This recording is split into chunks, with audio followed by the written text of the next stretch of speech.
Belgian police have arrested 6 people as part of an investigation into Tuesday's suicide bombings in the capital. The raids took place in central Brussels and the neighbourhoods of Schaerbeek and Jet on Thursday night. So far, there's no information about the identities of those arrested. The public prosecutor will decide whether to bring any charges against those detained later on Friday. Soldiers have been deployed to nuclear sites across the country as it was revealed the suspects in the airport attacks had been spying on a senior official in the nuclear industry. Police are still searching for the man in the hat seen on CCTV alongside 2 suspected suicide bombers at the airport. Many families around the world face an agonizing wait to find out if their loved ones are among the 31 people known to have died in the attacks, after forensic experts say it may take weeks to identify the victims. Fanny Klein was one among thousands on Tuesday in Brussels' Zaventem airport on what appeared to be a normal morning. Injured in the suicide bombings, the 20-year-old gave her painful account of events that day. I hadn't even had time to look around. We'd just arrived at the check-in line. There wasn't even enough time to say a word. All of a sudden, there was this enormous noise, she said.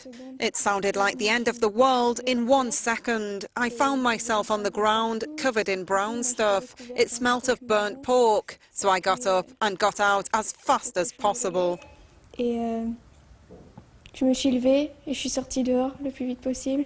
Then people told me I'd suffered burns. I didn't really understand. Then I passed a mirror and saw I was half burned, but didn't really want to look too closely.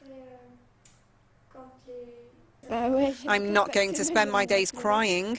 I cried a little yesterday, but if I continue, I'll be dehydrated. An optimistic outlook from Fanny, but the scars are nonetheless likely to take some time to heal. French authorities say an anti-terrorist operation in a Paris suburb has foiled an imminent attack on French soil. 1 man was arrested at Argenteuil, northwest of the capital, and explosives were reportedly discovered. There's not thought to be a link with either November's attacks in Paris or those in Brussels this week, according to the French Interior Minister. Cette opération fait suite à une interpellation importante. This operation follows an important arrest, which allowed us to foil an attack being plotted in France, which was at an advanced stage. The individual arrested, of French nationality, is suspected of being involved at a high level in this plot. He was operating within a terrorist network which was planning to strike our country. Il évoluait au sein d'un réseau terroriste qui projetait de frapper notre pays. Since the first jihadist attacks in Paris in January last year, several more plots in France have been foiled, according to the authorities. Dozens of people have been arrested and more than 30 have been charged with terrorist offences. A minute of silence to remember those who lost their lives in Tuesday's bomb attacks. At this crisis meeting of EU Interior and Justice Ministers, the task now to come up with a joint response to the terror threat. Another issue which was very important is the full exchange of judicial information. Every day we discover in the framework of what happened in Paris and in Brussels how important it is that our intelligence services, that our judicial services exchange all relevant information that is required. The French Interior Minister wants to see a system of tracking names and itineraries for air travel passengers, known as PNR or personal name record. We need to strengthen controls along the EU's external borders. That means that member states need to change how their airports operate quickly to make sure that happens. Calling for more intelligence sharing and better cooperation on terrorism is in fact nothing new. The EU's done this before after previous terror attacks on this continent. The only problem is that this is a policy area that's jealously guarded by the EU's member states. James Franey, Euronews, Brussels. Russia and America have pledged to break the logjam on the Syrian peace talks in Geneva that adjourned on Thursday. US Secretary of State John Kerry met with President Vladimir Putin in Moscow for 4 hours as the two sides pledged to use their influence to prod government and opposition closer together. Washington believes that Moscow, closely allied to Assad, can convince Damascus to make concessions, but there are no signs from Geneva that this is imminent. First of all, a feeling that we have been able to overcome these 2 weeks without any walkouts, any drama, any delegitimization, and potentially a paper that has been not refused by either side on what could be an understanding of principles, which then means next time we take the principle aside and we look now on political process. The Geneva talks resume later in April, giving the delegations the time to report back, and the US and Russia to immediately reinforce the ceasefire, halt attempts by groups to seize new territory, begin prisoner releases, and expand humanitarian access. An Israeli soldier has been suspended from duty after video footage appeared to show him firing on a Palestinian youth as he lay immobile on the ground. The 2 Palestinians had stabbed a soldier in Hebron in the West Bank. One was shot dead by soldiers immediately, but a video taken by a bystander appears to show the second being shot in the head while lying on the ground after the attack.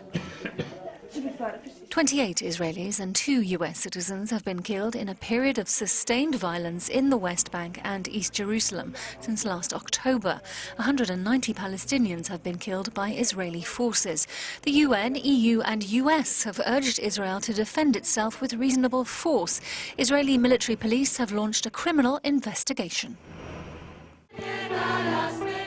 As Europe continues to grapple with the migrant crisis, Pope Francis chose a refugee shelter near Rome to celebrate the traditional foot-washing ceremony ahead of Easter.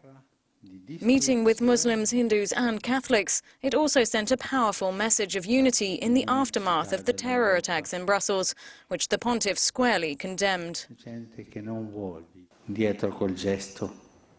Behind that gesture, there are arms producers, arms dealers, traffickers who want blood, not peace. All of us here say we are different. We have different cultures and religions, but we are brothers, and we want to live in peace. Ma siamo fratelli e vogliamo vivere in pace. Since taking over the papacy, Francis has chosen to carry out the Maundy Thursday rites of washing and kissing the feet of prisoners, the elderly and disabled people. He also took the step of declaring that women would officially be included in the ritual. In Cuba, they're known as Los Rollings. Following in President Obama's footsteps, the Rolling Stones touched down in Havana ahead of a huge free concert tonight.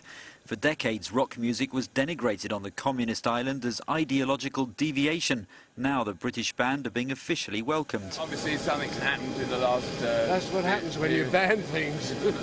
It's, you know, time changes everything. And so we're very pleased to be here. And I'm sure it's going to be a great show tomorrow, I think it is. God, is it really tomorrow? Yes. Good. We better get ready. The musical thaw between Cuba and the West has been developing for some time. Even so, the concert will be a first for Cubans. It's great that the youth interact with music they don't know, so that youth can interchange, recognize and compare cultures, to incorporate them and also to share their energy, because Cubans, especially young Cubans, have a lot of energy to give. Back in the 60s, when a Rolling Stones cover band tried to play in Cuba, soldiers stopped the gig at gunpoint. Today's military will be helping to provide security for the hundreds of thousands of fans who are expected in Havana.